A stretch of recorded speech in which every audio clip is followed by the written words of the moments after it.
آخری فائدہ اور آخری انعام۔ حضرت ابو ہریرہ رضی اللہ تعالیٰ عنہ فرماتے ہیں انی سمعت النبی صلی اللہ تعالیٰ علیہ وسلم یقول کہ میں نے نبی کریم صلی اللہ علیہ وآلہ وسلم کو یہ فرماتے ہوئے سنا ان امتی یدعون یوم القیامت غرا محجلین من آثار الوضوء فمن استطاع منکم ان یطیل غرتہ فلیفعل۔ نبی کریم صلی اللہ علیہ وسلم نے فرمایا قیامت کے دن میری امت کے ان لوگوں کو جنہوں نے سنت کے مطابق وضو کیا ہوگا تو ان کے اعضائے وضو کی چمک کی وجہ سے انہیں روشن چہرے والے کہہ کر بلایا جائے گا، روشن چہرے والے کہہ کر انہیں بلایا جائے گا۔ اس لیے تم میں سے جو بندہ چاہتا ہے کہ وہ اپنی چمک کو بڑھائے تو اسے سنت کے مطابق وضو کرنا چاہیے۔ یہ اعضائے وضو قیامت کے دن چمک رہے ہوں گے۔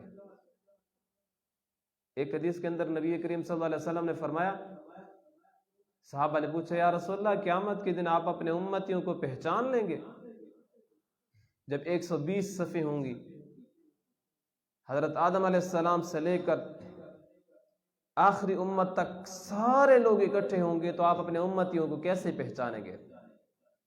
نبی کریم صلی اللہ علیہ وسلم نے فرمایا کیا تم میں سے ایک بندہ جس کا گھوڑا ایسا ہو کہ وہ کالے رنگ کا گھوڑا ہو اور اس کے پاؤں سفید ہوں اور وہ زیادہ گھوڑوں میں کھڑا ہو تو کیا تم اپنے گھوڑے کو ان تمام گھوڑوں میں پہچان لو گے؟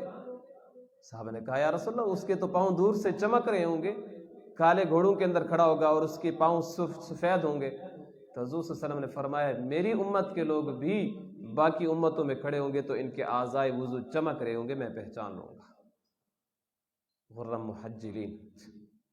تو اس لیے وضو سنت کے مطابق کرنا چاہیے اور ان 5 باتوں پہ ہو سکے تو عمل کرنا چاہیے کہ سوئیں بھی تو وضو کے ساتھ سوئیں اور پاک کپڑوں کے ساتھ سوئیں۔